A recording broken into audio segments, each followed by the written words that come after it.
Vamos a ver con el grupo 324. Marquen su asistencia.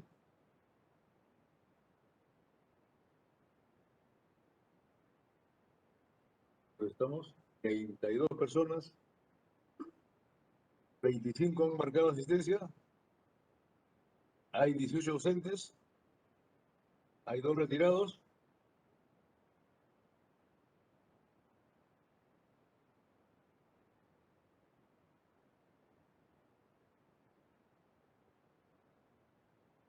Muy bien.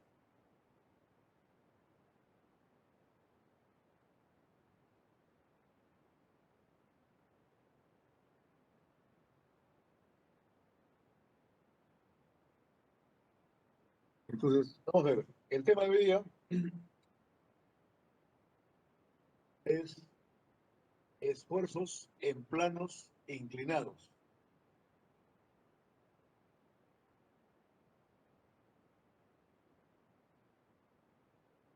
A ver, para confirmar.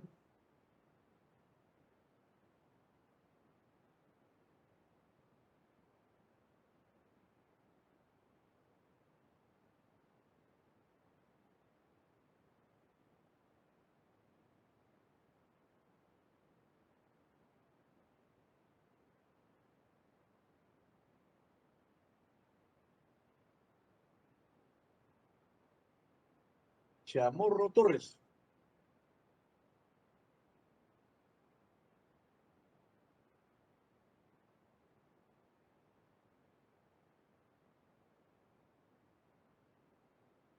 Chamorro Torres.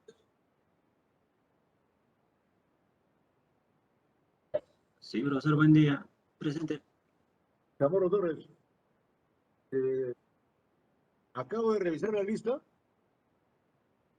y no estás matriculado tú en el curso.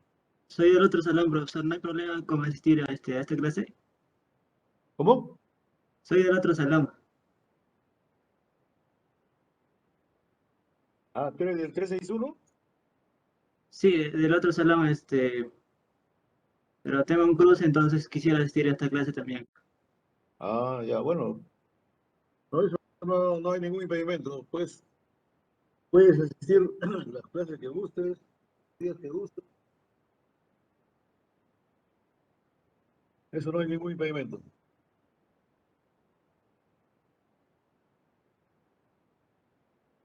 Muy bien. Entonces, de los que corresponden a 324, vuelvo a repetir ahí, solamente 27 que han marcado su asistencia. Los participantes figuramos como 33.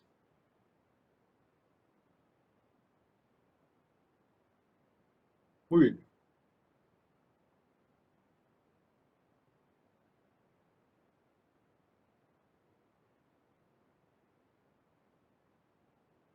Entonces, decía, el tema de hoy es esfuerzos en planos inclinados.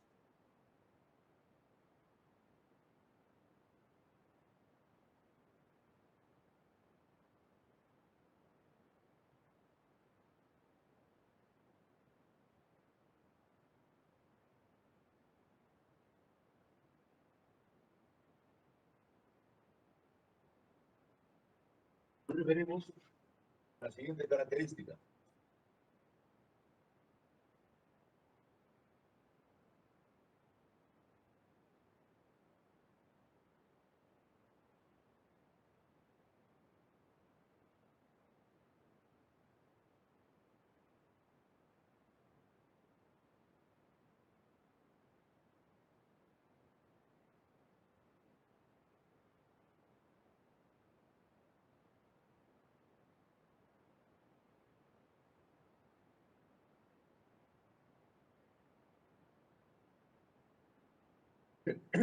Y tenemos el caso típico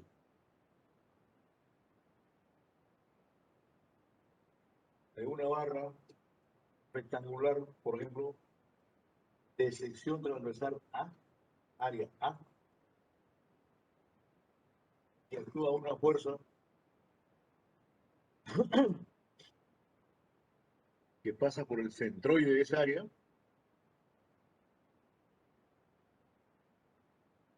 entonces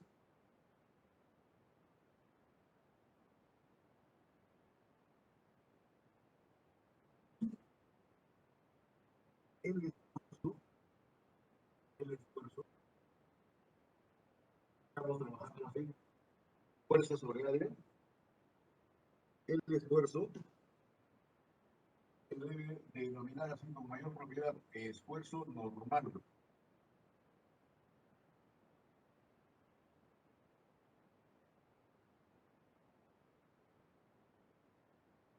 Esfuerzo normal al área.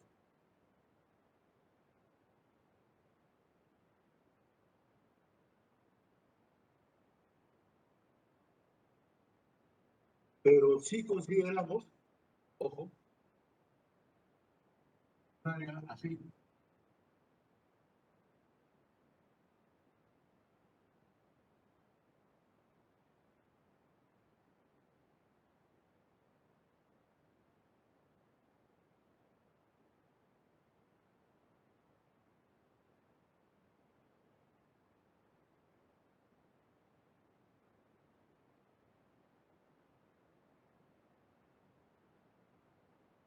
Consideramos un área drenada.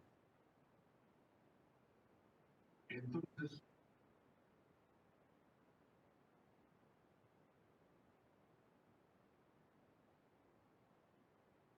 esta área inclinada le vamos a llamar área AN. Y para su evaluación correspondiente,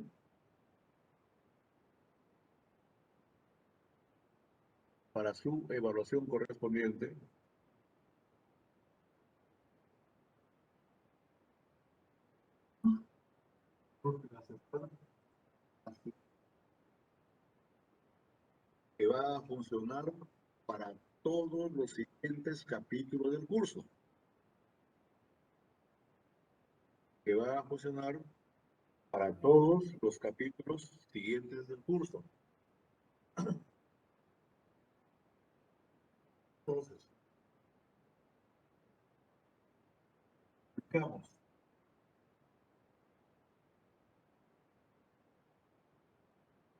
Área inclinada. En área inclinada, automáticamente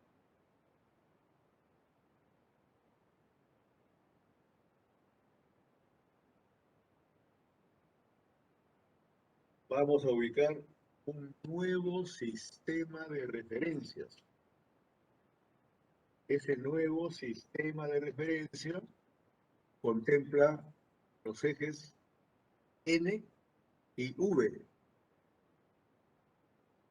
El eje N, un eje perpendicular a la superficie inclinada, y el eje V paralelo a la superficie inclinada, al plano inclinado. Y ahora, ¿cómo vamos a denominar y entender siempre el plano inclinado?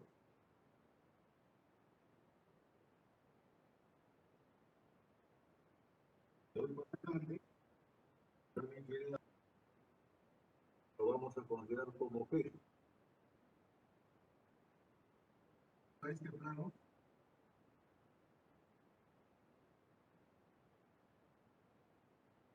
respecto a este plano,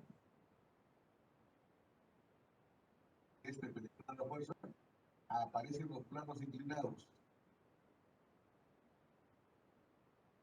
Estos planos inclinados que aparecen, ¿no?, pueden cubrir el ángulo 0, 0, 90, siguen hasta 180 y que vuelven a coincidir.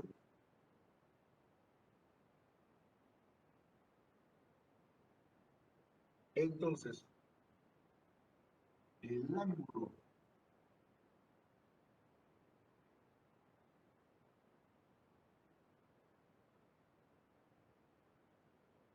medido desde el plano vertical, el plano negro, el ángulo medido desde ese plano vertical hasta el plano inclinado, ese ángulo y lo vamos a reconocer como el ángulo recto.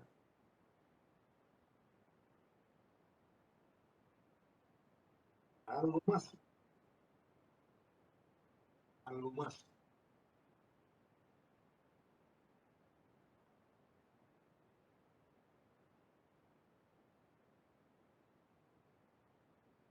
Tema de referencia.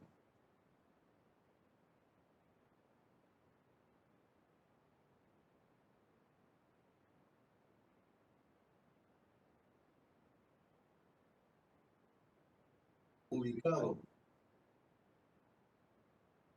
en el plano inclinado, ojo,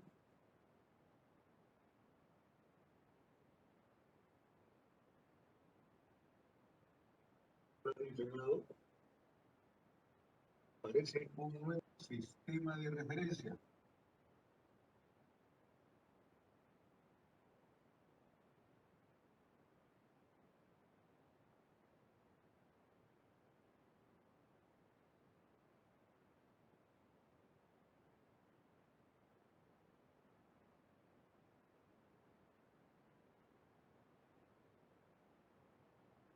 Aparece un nuevo sistema de referencia dado por los ejes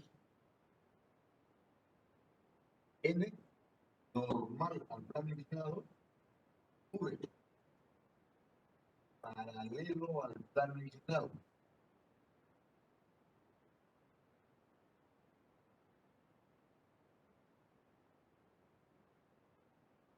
De modo que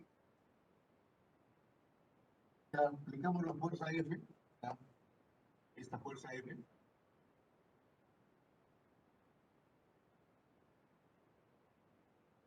entonces esta fuerza F va a descomponer según este nuevo sistema de referencia.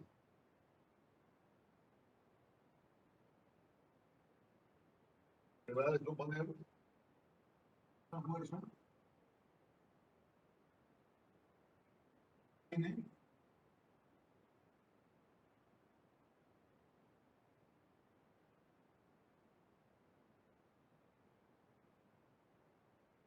en una fuerza F,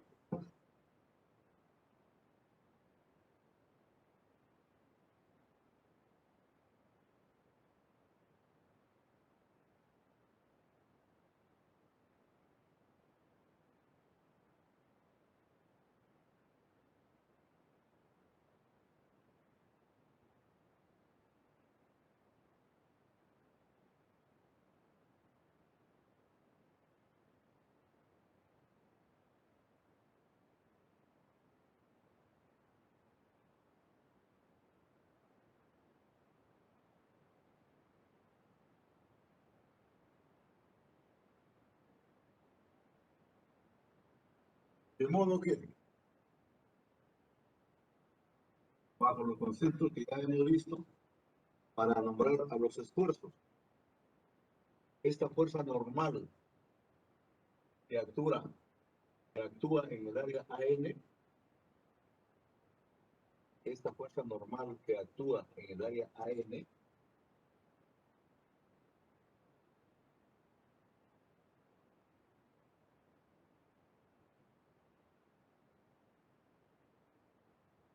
el plano inclinado,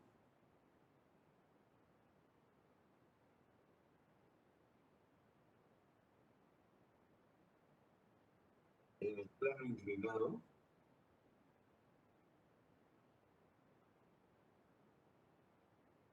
va a originar la fuerza que actúa en el plano inclinado del área AN,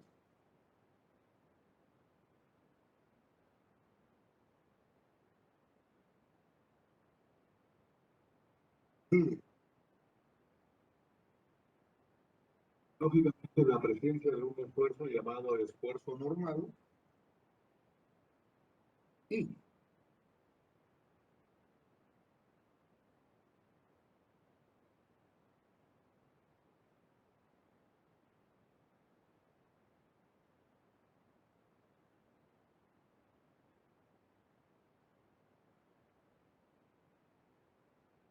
un esfuerzo cortante tau.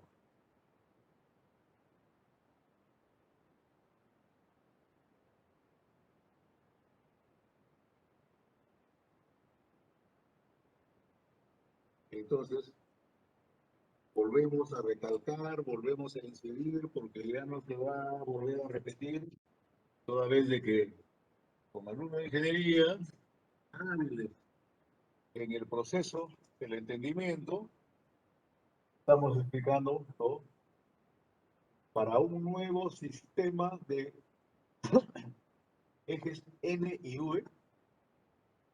Ese nuevo sistema va a aparecer siempre para cualquier plano inclinado. El ángulo de inclinación del plano inclinado siempre lo vamos a medir desde el plano vertical. Desde acá empieza el ángulo teta. Teta. Para este nuevo plano inclinado aparece un eje perpendicular llamado eje N, normal, y aparece un plano paralelo llamado eje V. Entonces, si aplicamos una fuerza F, esta fuerza F lógicamente se va a descomponer en una fuerza normal y en una fuerza cortante. Cuando evaluamos esfuerzos, entonces aparecerá un esfuerzo normal y un esfuerzo cortante.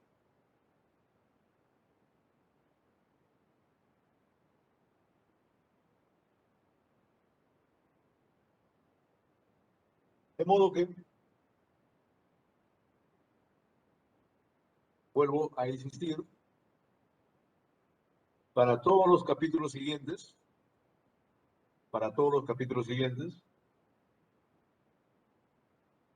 hablaremos de planos inclinados y vamos a mantener esta nomenclatura para los planos inclinados.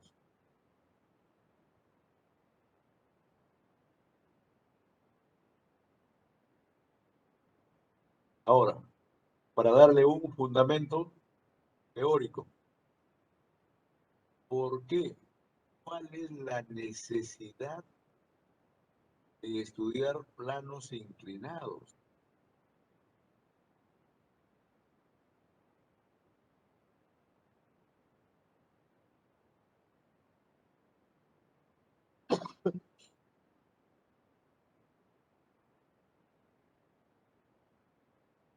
La necesidad de estudiar planos inclinados aparece. Esa necesidad, ojo, aparece y ha aparecido en ustedes exactamente cuando en la vida práctica, los que llevaron laboratorio presencial de ensayo de tracción, realizaron el ensayo de tracción. Los que realizaron el ensayo de tracción, entonces han visto cómo es que se fractura la probeta cuando es sometida a tracción. Más o menos. La probeta sometida a tracción, más o menos,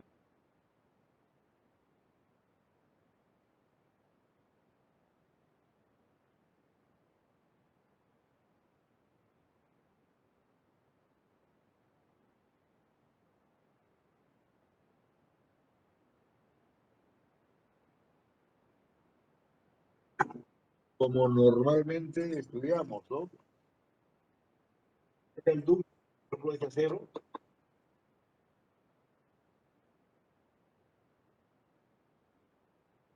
en el ensayo de tracción, cuando se rompe la probeta, aparecen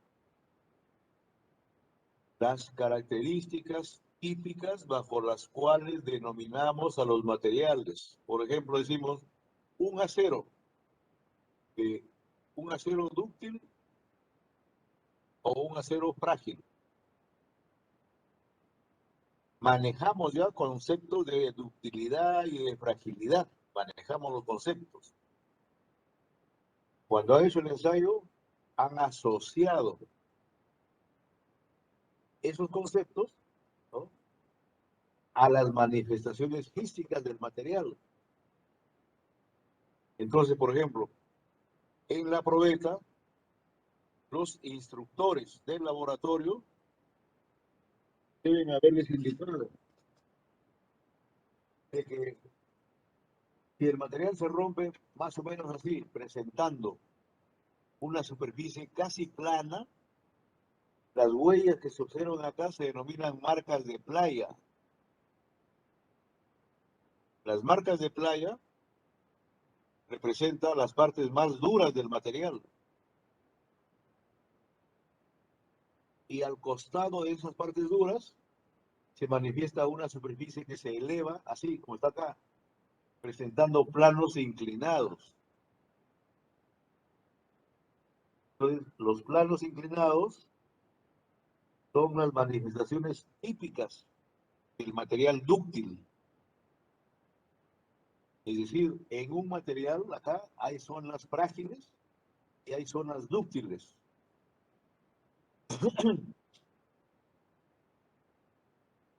Lógicamente, en las aplicaciones prácticas, siempre estaremos reconociendo no solamente los materiales, no solamente los códigos de denominación internacional, no solamente las fuerzas, los esfuerzos que se presentan, sino también ciertas evaluaciones colaterales, como por ejemplo la calificación de comportamiento. O el material se comporta como un material frágil, o se comporta como un material dúctil, o presenta una dualidad. Algunas partes frágiles, algunas partes dúctiles. Eso es interesante para los ingenieros, toda vez que nosotros estamos disponiendo previos cálculos, estamos predisponiendo utilizar materiales para nuestras construcciones, para nuestras aplicaciones. Entonces, hay una gran necesidad de asociar toda la parte práctica con el aspecto teórico. Y el aspecto teórico, bajo la denominada esfuerzos en planos inclinados.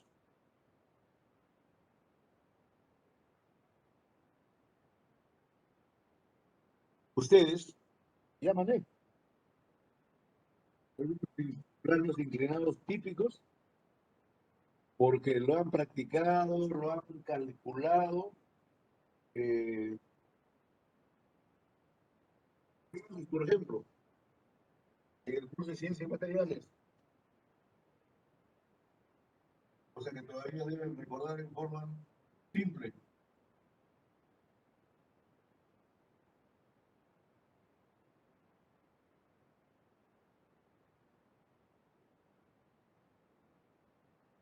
El acero, por ejemplo,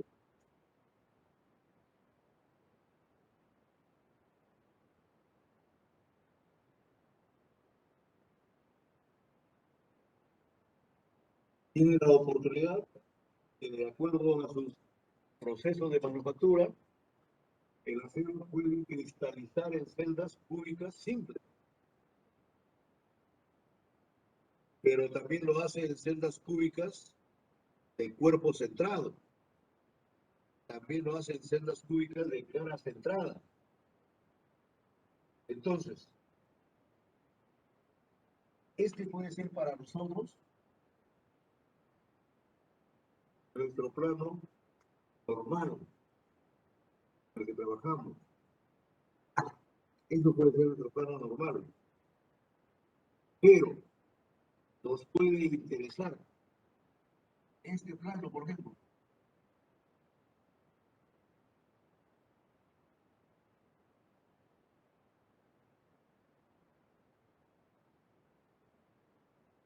Puede interesar ese plano.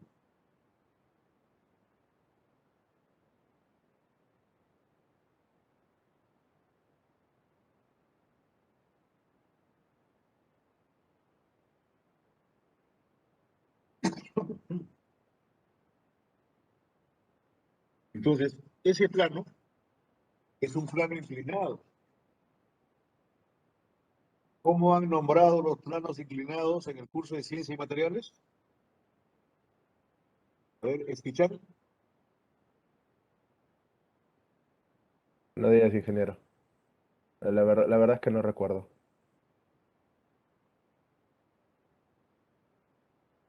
Bien. En Ciencia y Materiales, a este plano, los han denominado con índices de Miller. Ya, mamá, sí, me lo voy a comer, pero ¿qué voy a hacer con eso? Ah, entonces, este plano, ¿cuáles son sus índices de Miller?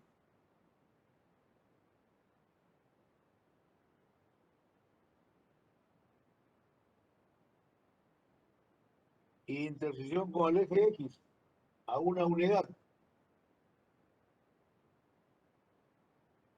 Intersección con el eje Y a una unidad. Intersección con el eje Z son paralelos. Intersección en el infinito.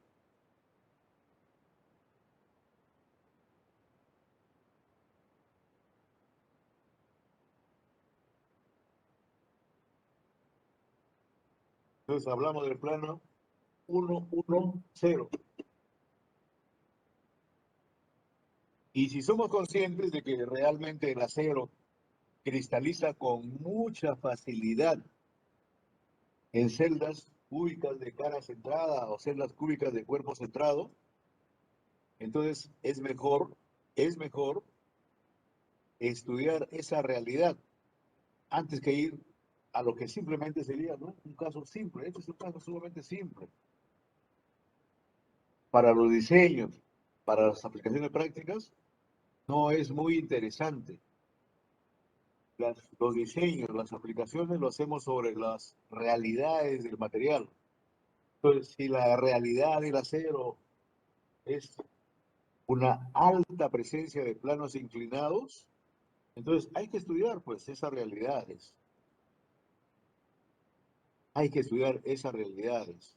Hay que manejar conceptos que, vuelvo a repetir, ustedes ya han visto en el curso de Ciencia de Materiales. Entonces, por ejemplo, la pregunta, ¿no?, es para todos, como siempre.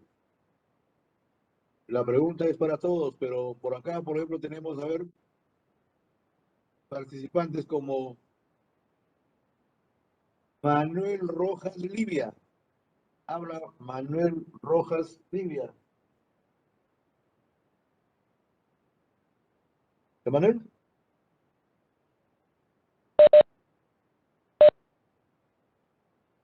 Manuel Rojas Livia.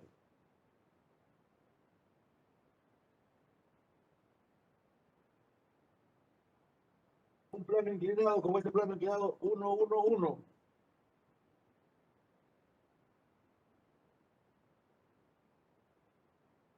¿Qué conocimiento tienes asociado de lo que se conoce como sistema de fractura?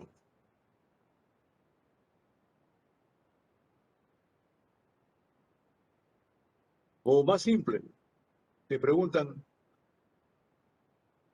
¿cómo es que en el ensayo de tracción el material se rompió así, presentando estas caras, estas superficies inclinadas? ¿Por qué? ¿A qué se debe? ¿A qué se debe que en otros casos se presentó así? Sobre superficies prácticamente, ¿no?, perpendiculares a la fuerza que se aplica. ¿Cuál es lo más común?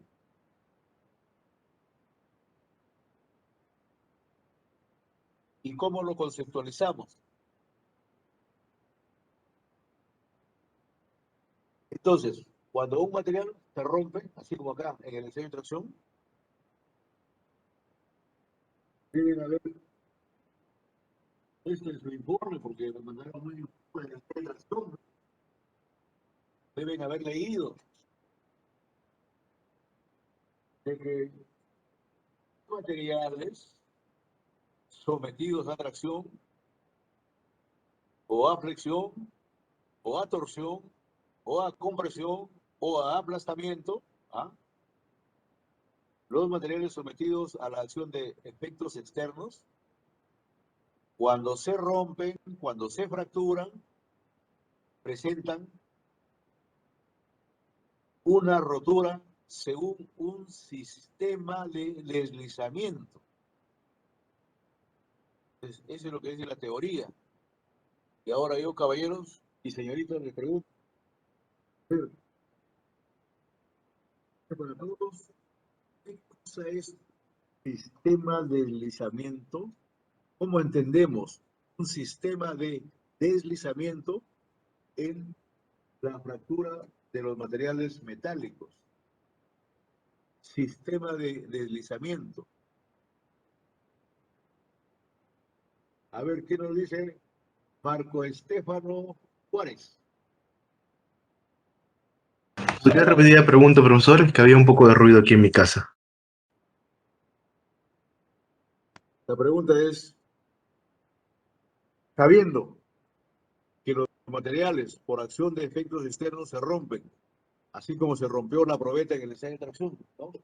Se rompió por acción de un efecto externo, la fuerza que se le aplicó a través del sistema hidráulico de la máquina de ensayos universales. Muy bien. Entonces, se le aplicó fuerza y el material se rompió así, presentando sistemas de deslizamiento. Entonces, ¿qué cosa es para ti un sistema de deslizamiento? Bueno, para mí un sistema de deslizamiento es, a ver, ¿cómo lo puedo explicar con palabras? Como si los planos estuvieran moviéndose por encima, uno por encima del otro, me parece. Estos planos de moléculas del material, ¿no? Se van deslizando, se van moviendo, Claro, claro. se van reacomodando. Eso creo que es. A ver, vamos siendo un poco más específicos. Observa la figura. Esto puede ser el plano inclinado. Le aplico fuerzas y acá en este plano inclinado, para dar a entender cómo es que se rompe el material, yo le digo, señores, acá hay un sistema de deslizamiento. Entonces, ¿qué cosas tenemos que entender por un sistema de deslizamiento? En primer lugar, un sistema de deslizamiento implica que de los múltiples planos que pueden presentar la materia, hay uno por el cual el material se rompe.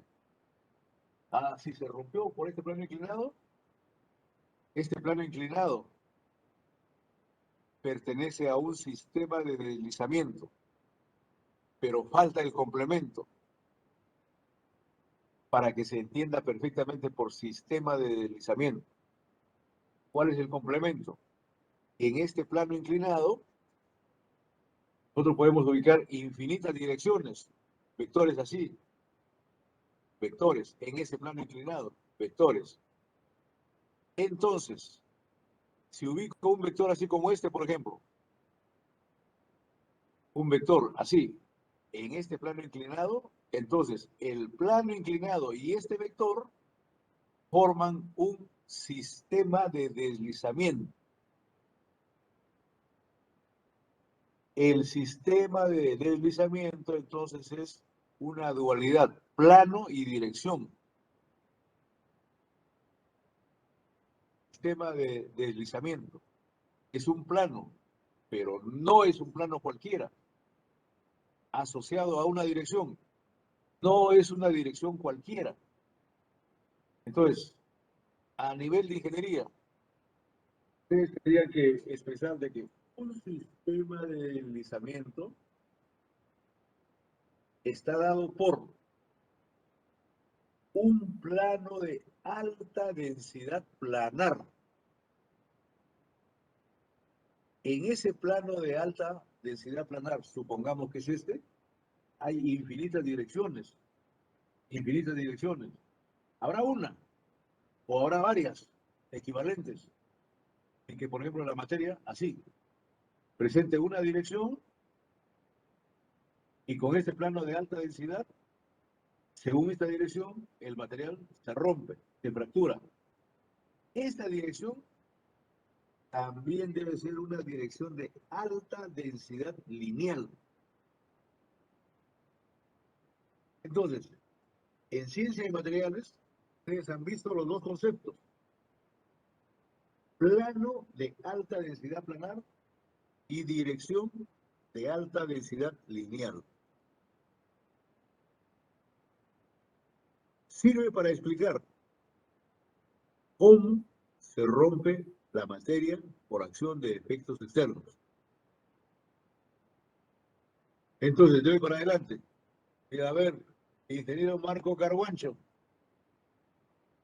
¿qué cosa es un sistema de deslizamiento? Un sistema de deslizamiento es un sistema dado por un plano de alta densidad planar y en ese plano asociado con un vector de alta densidad lineal, de modo que ese plano de alta densidad planar y esa dirección de alta densidad lineal forman un sistema de deslizamiento. Y así explicamos cómo se fractura la materia. Entonces, eso deben haber visto en el curso de Ciencia de Materiales. Acá nosotros en el curso de Resistencia de Materiales nos vamos a apoyar en esos conceptos para hacer nuestros cálculos de carácter técnico.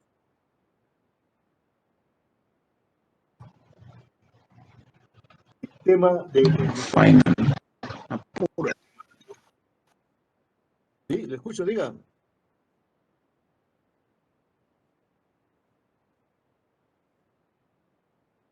A ver, ya que estamos hablando de celdas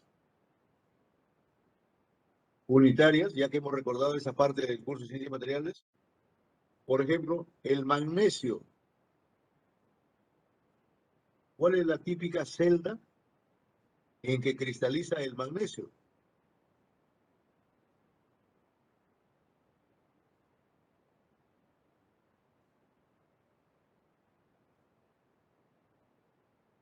El magnesio cristaliza en celdas hexagonales compactas.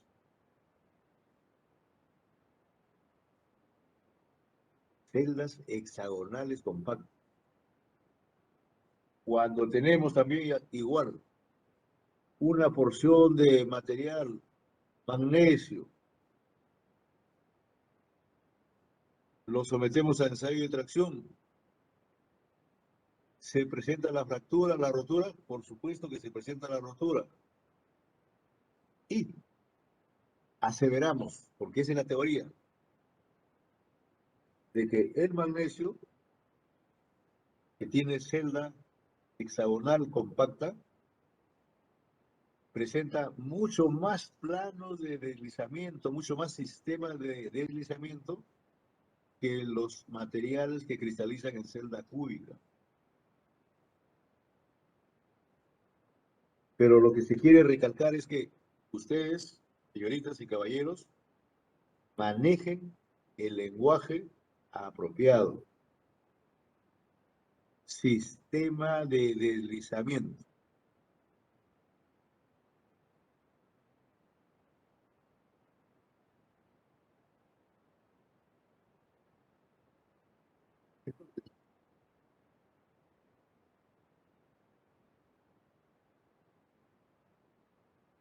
¿Alguna pregunta hasta el momento, caballeros?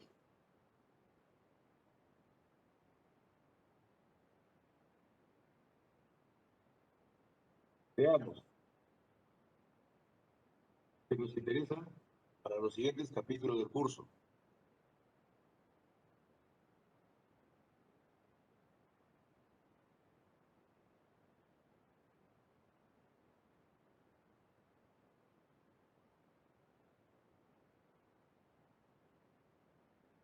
Cuando a un material,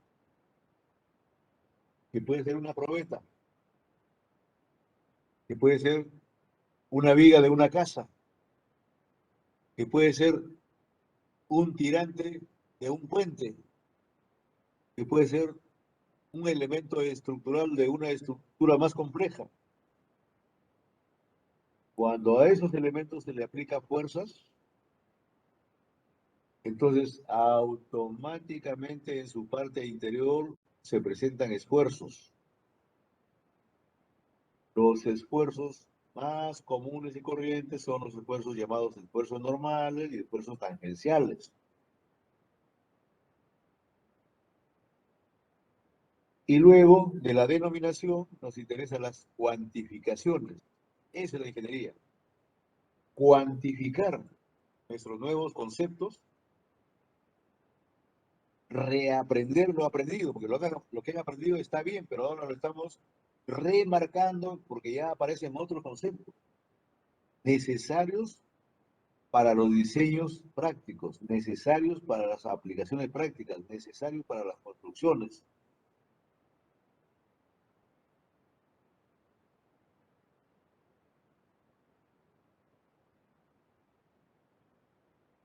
Esto teórico,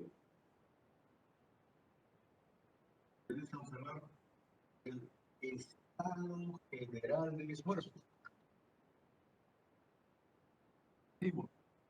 Esfuerzos en planos inclinados, ojo, vuelvo a remarcar, antes de borrar del todo.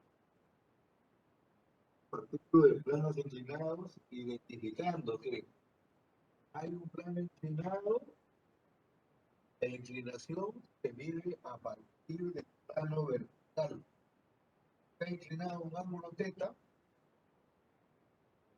son correspondientes. Este plano inclinado puede ser así. Pero ir, dándose, llegar a 90, pasar 90, seguir hasta tomar 180, donde vuelve a coincidir con el plano inclinado básico y se repite cíclicamente el proceso de la inclinación. Entonces, planos inclinados. Muy bien. Vamos a volver a verlo, mayor detalle, pero veamos primero lo que se conoce como estado general de esfuerzos.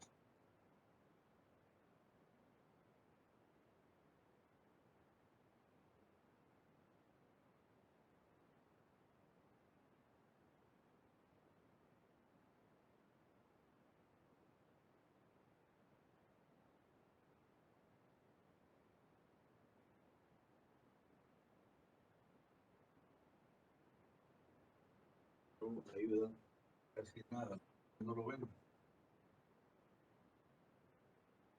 Con azulito.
Entonces, veamos. Cuando tenemos una barra, las barras comunes y corrientes que utilizamos, que aplicamos una fuerza y decimos que la barra está en equilibrio. Entonces, en forma genérica, cualquier porción interior de la barra también está en equilibrio. Como por ejemplo, podemos sacar una fracción de materia, pues, un pedazo de cualquier forma de materia, ampliarlo y deberá estar en equilibrio si es que lo hemos sacado de un elemento que también está en equilibrio. Y está en equilibrio cuando se le aplica una fuerza F, pero en esta porción, esa fuerza F puede dar origen a infinidad de fuerzas. Por ejemplo,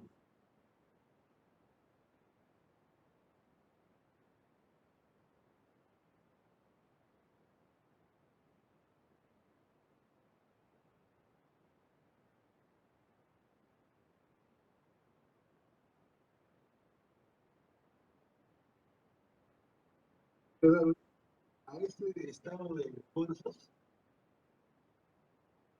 De modo que decimos, esto es un estado general de fuerzas que va a originar un estado general de esfuerzos.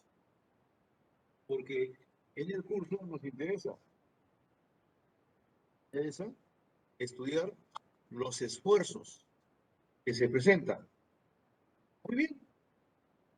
Entonces, para estudiar los esfuerzos que se presentan, para darlo para aplicación práctica, recurrimos a todos los matemáticos y los físicos teóricos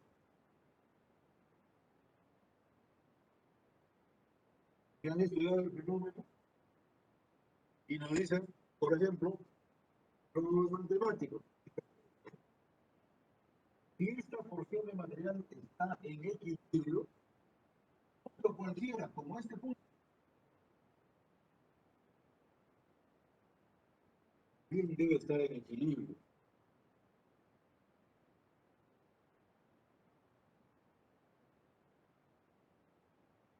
Para los matemáticos, para los físicos teóricos, les interesan los puntitos.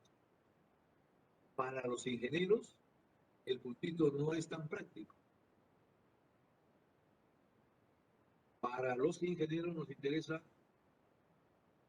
los planitos. Entonces, medio punto, ubicamos un plano.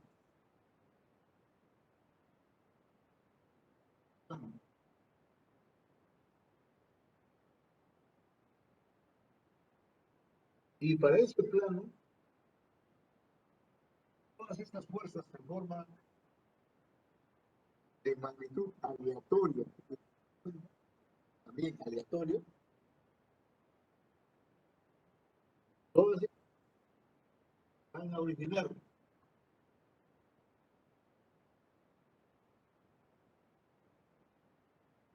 la existencia de una fuerza resultante.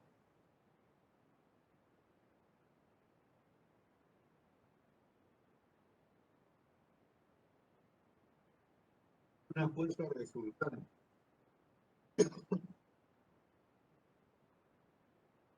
Esa fuerza resultante en un plano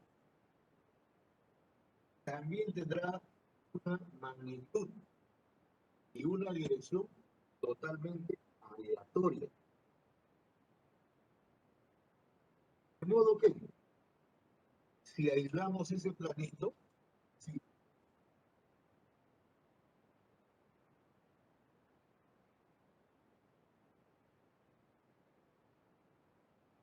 entonces tenemos necesidad de aplicar ese plano bajo un sistema de referencia, porque ya es un plano. Entonces podemos decir, a ver, este puede ser mi eje X, este puede ser mi eje Y, y este puede ser mi eje Z. Y en este plano está actuando la fuerza resultante FR. Ah, bueno, la fuerza FR no necesariamente perpendicular al plano, sino en forma genérica también, con una inclinación cualquiera. Acá está.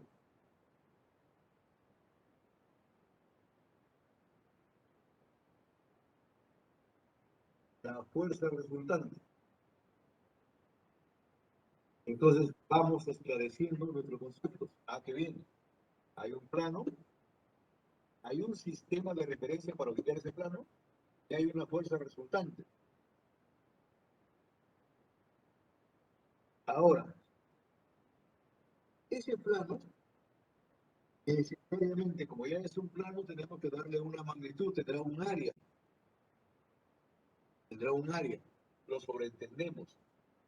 Plano de un área determinada. Cosas, como hacen los matemáticos, ¿no? Puede ser área unitaria. No importa que sea área unitaria, pues área al fin y al cabo. Lo más interesante es que esta fuerza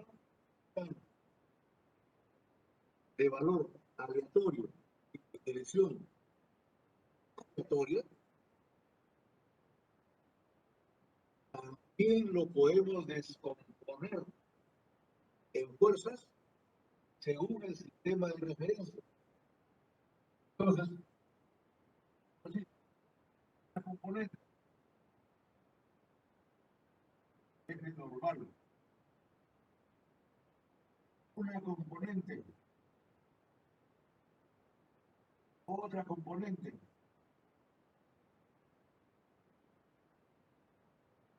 F paralela y por acá también F paralela. Entonces, esta fuerza normal que era la resultante de un sistema totalmente aleatorio, lo vamos a ir ubicando dentro del proceso de estudio formal. Y bajo los conceptos que hemos visto, cuando nos quedamos con el planito,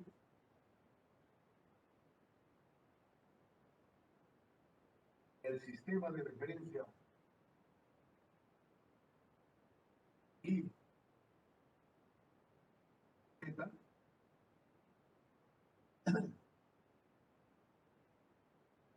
parece una fuerza perpendicular al plano que tiene que tener un área determinada. De modo que parece el concepto.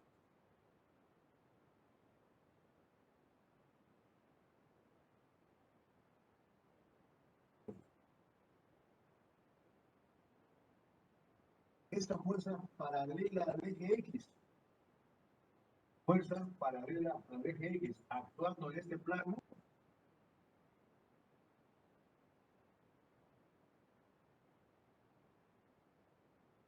hace que parezca un esfuerzo constante en campo. La otra fuerza que también es paralela, producto de la descomposición,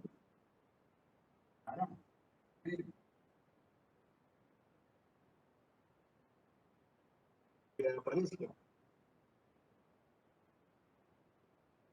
un esfuerzo dado. Entonces, va mejorando nuestra propuesta de observación.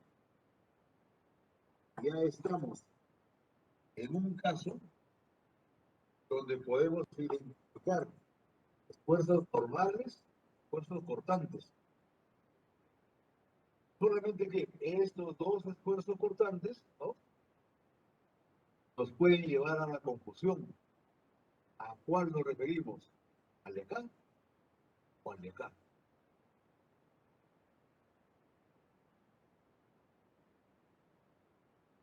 Entonces, ampliando el concepto,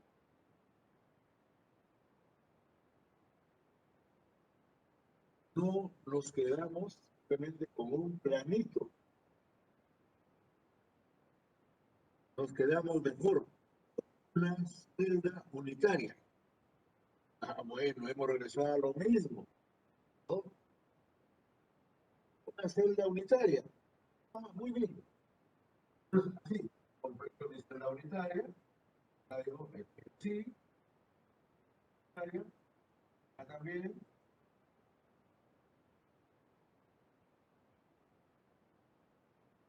Y el esfuerzo cortante, a ver, lo voy a hacer más pequeño por acá, sí, es el esfuerzo cortante. Acá también, Ese es el esfuerzo cortante. ¿Ah?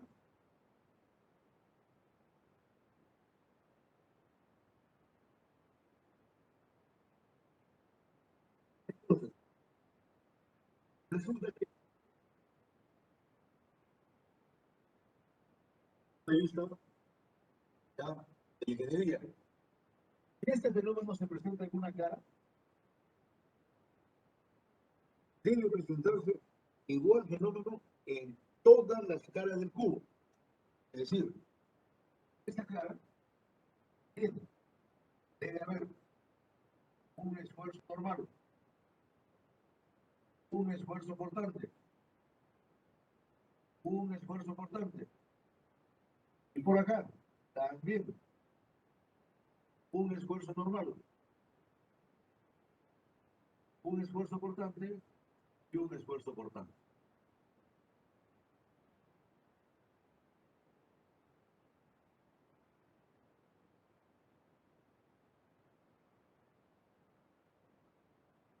Entonces, la última figura, ¿ya? Es lo que se conoce parcialmente como el estado general de esfuerzos. Cuando nosotros los ingenieros necesitamos hacer aplicaciones prácticas, y específicamente estando en el curso de resistencia de materiales, cuando necesitamos hacer aplicaciones prácticas, tenemos que referirnos con propiedad, con sencillez y con total claridad. Hablamos de que hay esfuerzos normales, ahí están, esfuerzo normal, esfuerzo normal, esfuerzo normal. Pero cuando decimos un esfuerzo normal, ¿a cuál nos referimos? Igual, hay esfuerzos cortantes, ¿no? Han aparecido estos esfuerzos cortantes por una ampliación de un estado simple a un estado más complejo. Y estos esfuerzos cortantes también son esfuerzos cortantes. Pero ¿a cuál de estos esfuerzos cortantes nos referimos cuando solucionamos nuestros problemas? Entonces, surge la necesidad de tener una manera de cómo nombrar a estos esfuerzos. Esa manera de cómo nombrar a esos esfuerzos se conoce como nomenclatura. ¿Cómo lo vamos a nombrar? Nomenclatura. Bajo una nomenclatura estandarizada y aplicada en los cursos de resistencia y materiales, entonces despejamos cualquier duda que se pueda presentar.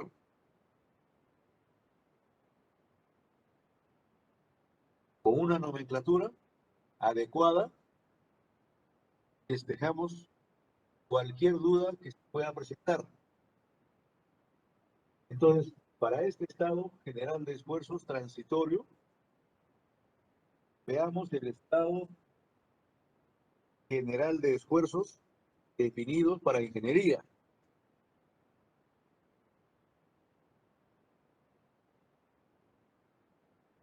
Por acá, regresamos. Retrocedemos.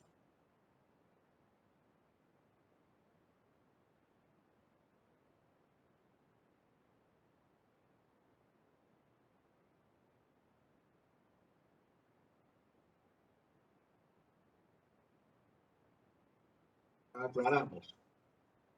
Nomenclatura. ¿Cómo determinarlo?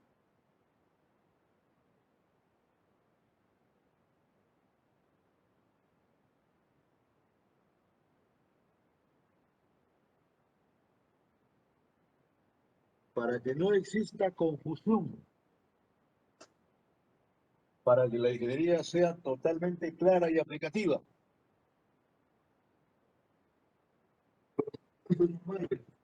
Debe nombrarse como un índice.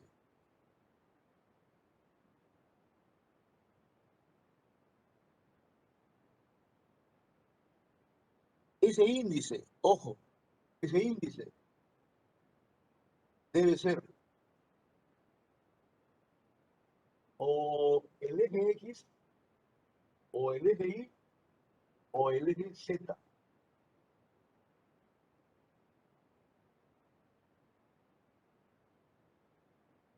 Entonces, para que no exista dificultad en el entendimiento, el subíndice del esfuerzo normal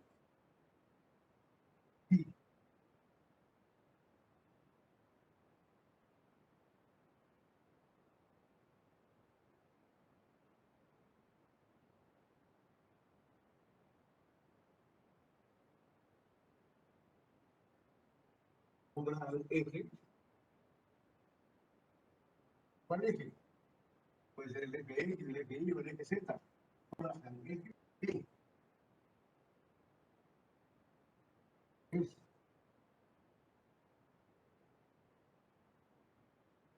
normal al plano donde actúa.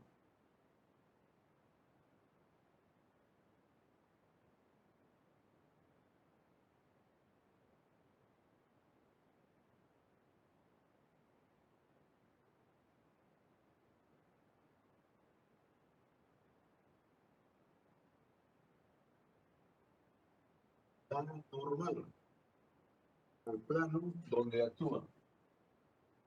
Entonces,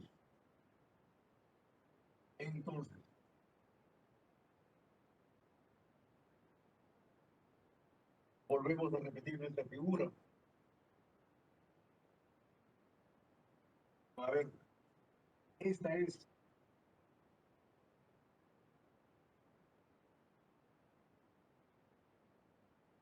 el eje X, y es el eje Y, es el eje Z. Claro. Cubo,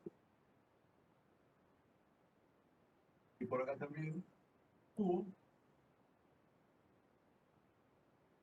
Entonces, por ejemplo, este esfuerzo normal, así, es normal, no puede permanecer nombrado así simplemente un esfuerzo normal, no, debe tener un subíndice. Ese subíndice debe ser X o el eje Y o el eje Z. ¿Cuál? El subíndice nombra al eje y la normal al plano donde actúa. Ah, muy bien. Entonces, el esfuerzo normal actúa en este plano. Nombre, sigma. Ahí está. Nombre, sigma. ¿Cuál es el eje normal a ese plano? La normal, el eje Y, sigma. No hay ningún problema. Pero sí, no puedo equivocarme. ¿Por qué? Porque este esfuerzo normal se llamará entonces sigma Z.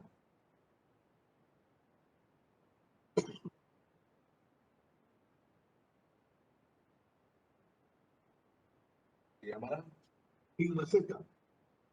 ¿Por qué? En este plano, este plano es este plano. Este plano tiene como normal el eje Z, sigma Z. Y por lo tanto, acá,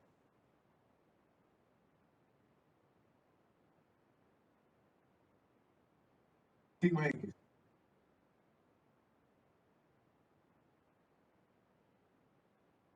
Entonces, caballeros, con esta nomenclatura no debe haber error. Ya no estamos hablando en forma genérica, un esfuerzo normal, no. No, estamos hablando debemos hablar en forma específica. O hablamos de un sigma X, ¿ah? O hablamos de un sigma Y, o hablamos de un sigma Z. No hay más. No puede haber más errores. Esa es la idea genérica de la nomenclatura. Despejar cualquier duda que se pueda presentar.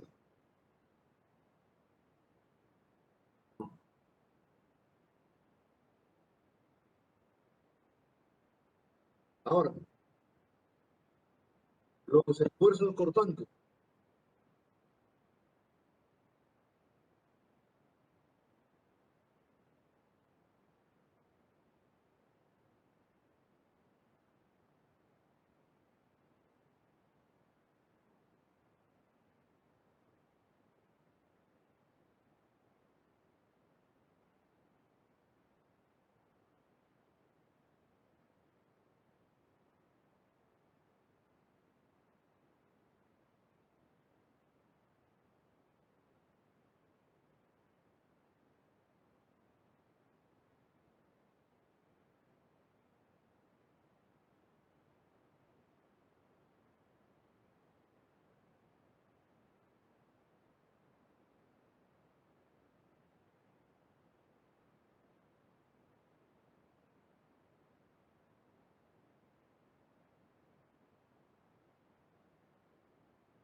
Ahí están.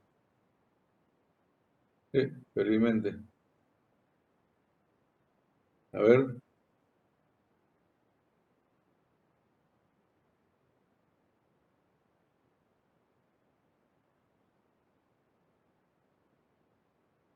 Algo pasó con la conexión.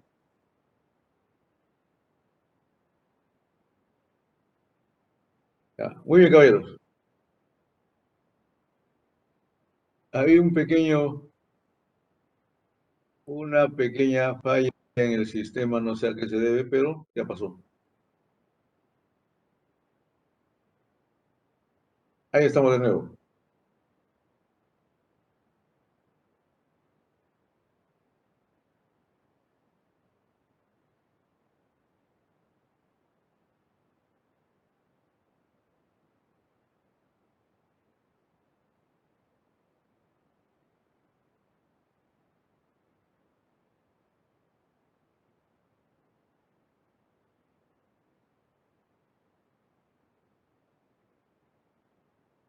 Bueno,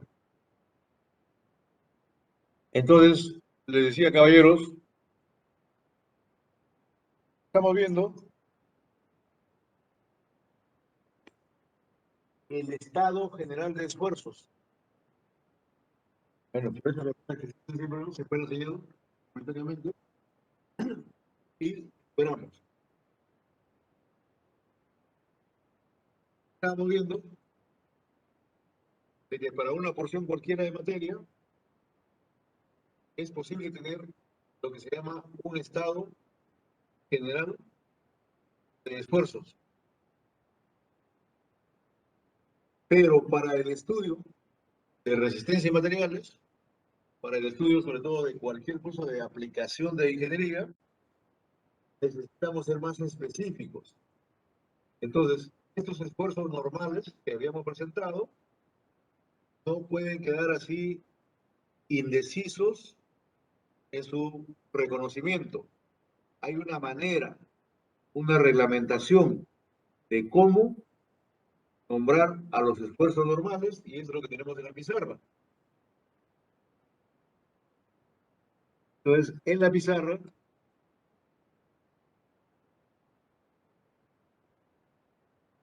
¿qué tenemos? Es los esfuerzos normales deben nombrarse con un subíndice.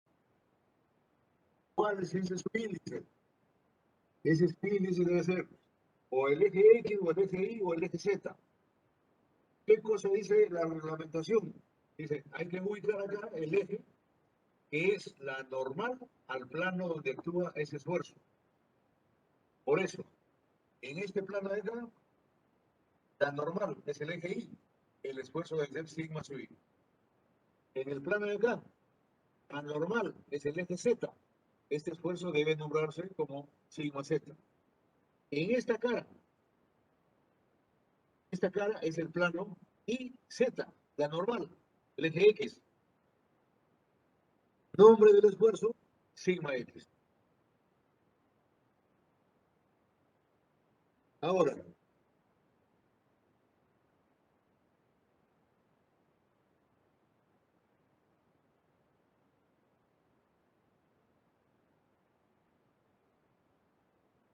los esfuerzos cortantes.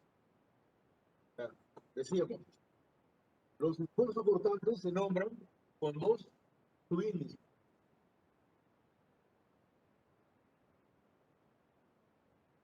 El primer subíndice, así,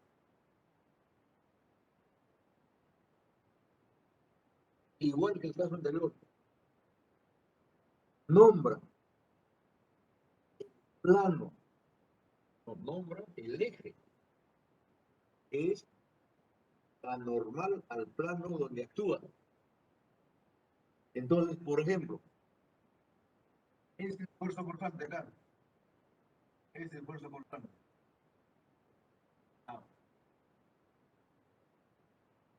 Dos subíndices. El primero, nombra al eje, que es anormal al plano donde actúa. Entonces, en este plano, la normal es el eje Z. Por lo tanto, acá debe ser tau Z. Primero subíndice.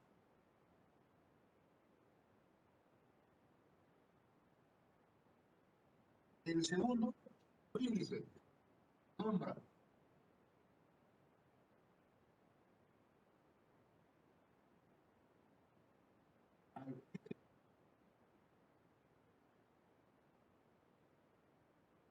al cual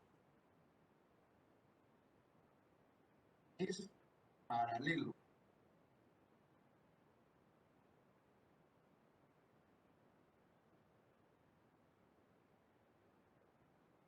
Nombra al eje al cual es paralelo. Entonces, siguiendo acá, este esfuerzo cortante es subíndice Z, porque actúa en este plano donde el eje Z es la normal. Es paralelo, así, paralelo al eje Y. Tu segundo subíndice debe ser Y. Sí.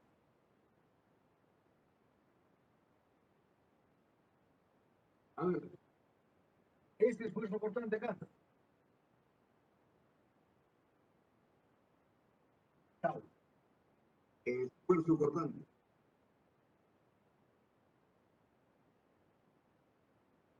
Actúa en este plano. En este plano. ¿Tiene la normal? Eje X. Tau X. Segundo subíndice. Esto es paralelo al eje Y. Tau XY.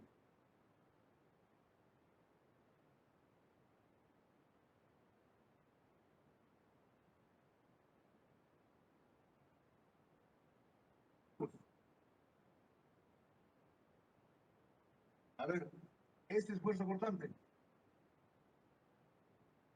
Tau. El plano donde el eje X es la normal. Tau X. Paralelo al eje Z. Ahí está.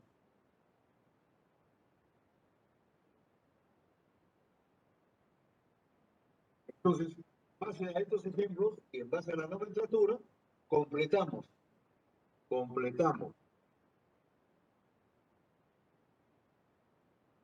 Este esfuerzo cortante será el tau y zeta. Este esfuerzo cortante será el tau y x. Y finalmente, este esfuerzo cortante será el tau zx.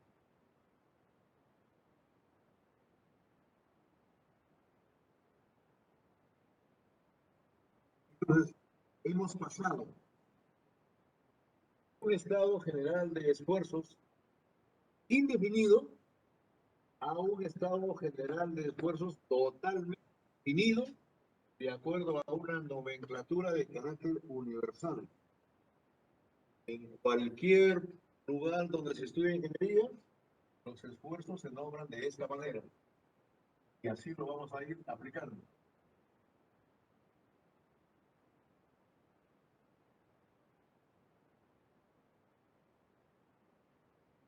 Entonces tenemos estado general de esfuerzos. Recién, esta figura representa el estado de esfuerzos. Cuando hacemos diseño, ojo, hacemos aplicaciones de materiales, cuando calculamos estructuras, cuando calculamos elementos para alguna construcción, tenemos que dar valores para estas incógnitas.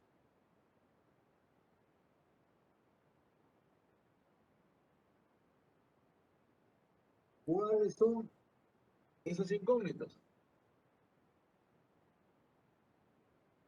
Sigma X, sigma Y, sigma Z.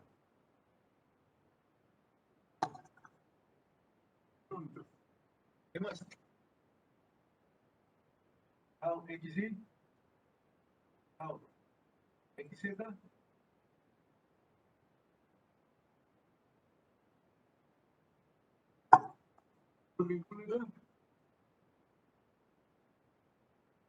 tau X, tau Z,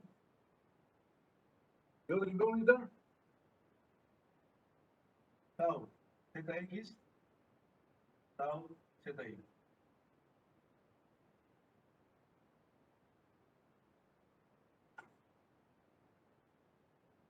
Entonces, entendemos que conocer los valores de estas incógnitas, que son nada más que 1, 2, 3, 4, 5, 6, 7, 8, 9. Solucionar los valores de esas 9 incógnitas. Bueno, ¿qué cosa representa solucionar 9 ecuaciones? Y para hacer diseño realmente diseño real, tenemos que formar un sistema de 9 ecuaciones con 9 incógnitas para poder dar respuesta pues, a todas estas incógnitas. ¿Has estudiado? Eso es un proceso completamente difícil, muy laborioso. Entonces,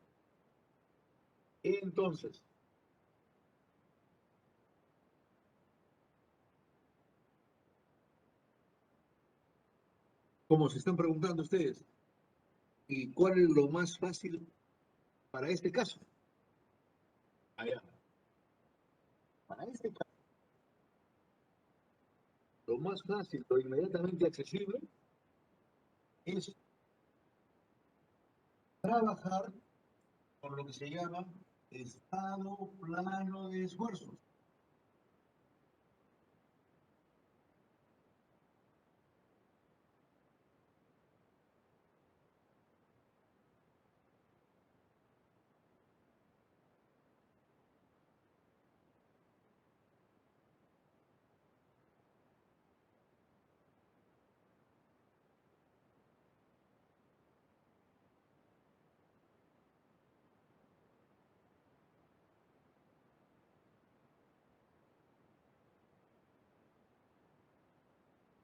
Para poder entender lo que es el estado plano de esfuerzos, entonces, lo primero que aplicamos acá.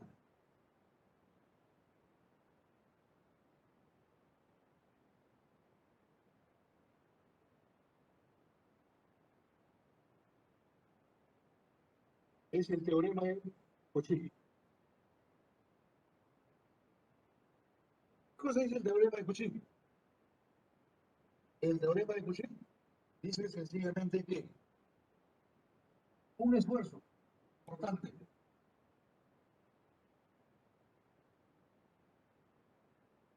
es igual a otro esfuerzo importante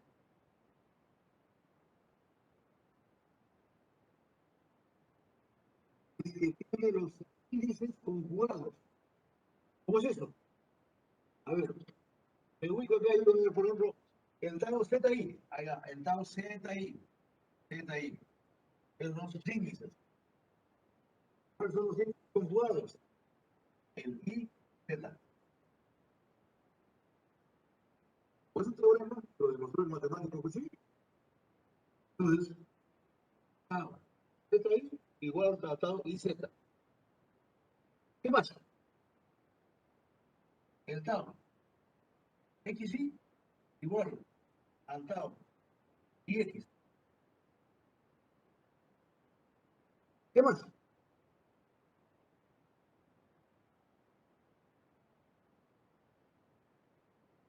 El tau ZX igual al tau. Ahí va, muy bien. Entonces, con el teorema de Cauchy, decimos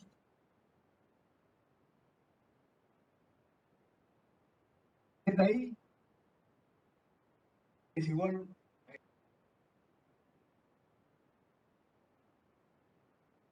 el ZX.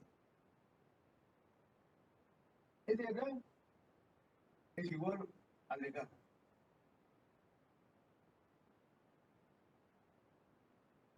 Y el XY es igual al IX. Son iguales. Si son iguales, resulta que tendré sigma X, incógnita, sigma Y, incógnita, sigma Z, incógnita. Tau XY igual al tau X.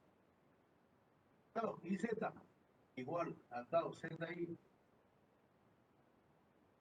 Tau ZX igual al tau XZ. Ah, bueno. 1, 2, 3, 4, 5, 6.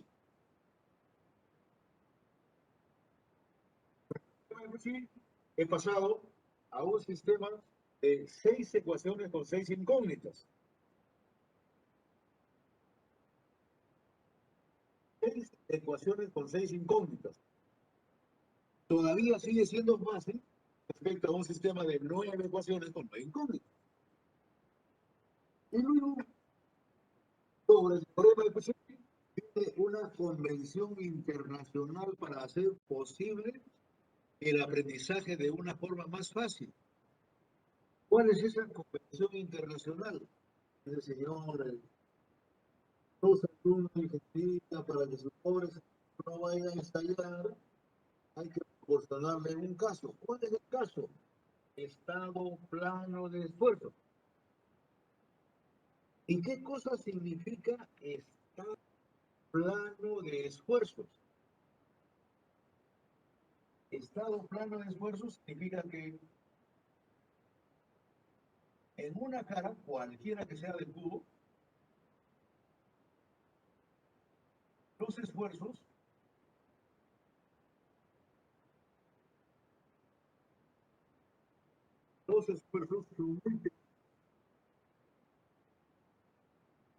como dicen los matemáticos, tienden a cero en una cara. Entonces, en una cara, los esfuerzos tienden a cero.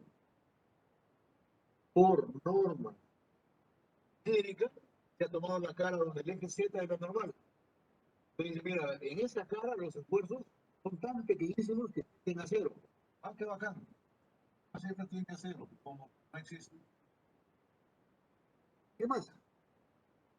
El X, el ZX tiene a cero. Pero como el ZX, el XZ son iguales, tienden a cero. Elimina este, elimina este. Acá también. El ZY con el IZ son iguales, pero si tienden a cero, entonces se elimina esto. Elimina esto.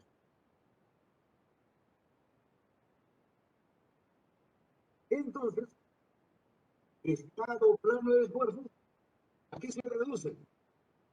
Se reduce a sigma X, sigma Y. Allá, acá hay que conocer entonces.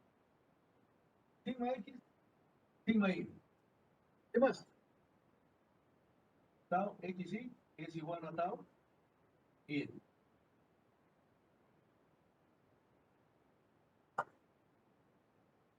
Plano de esfuerzos, aquí va acá. 1, 2, 3.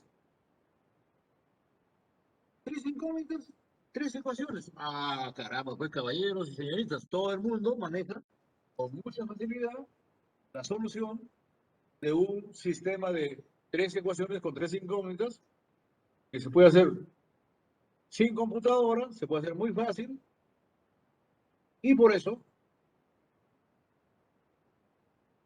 en los siguientes desarrollos vamos a ir aplicando nuestros problemas de resistencia de materiales bajo lo que se denomina estado plano de esfuerzos.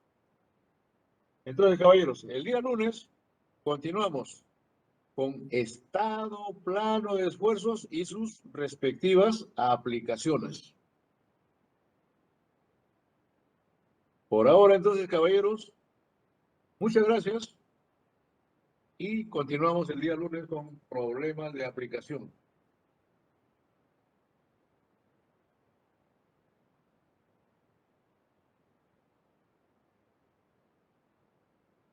A ver, Palacín está un poquito preocupado, ¿no?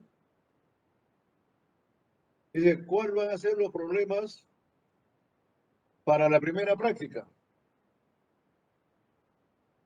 Teniendo en cuenta que ya hoy día 24, cuando tenemos clase, el 27 y el 29, el 1 de octubre, es la primera práctica.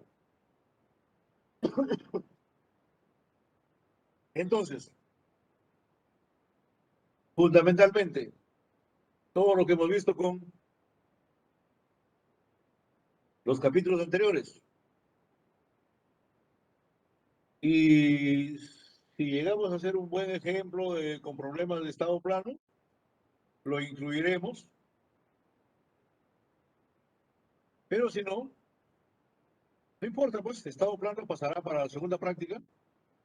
Pero si es posible que venga un problema, lo definimos. ¿Cuándo lo definimos? El día 29. Pero de los problemas anteriores, eso sí, definitivamente. Así es. La primera práctica es el 1 de octubre. Muchas gracias, caballeros.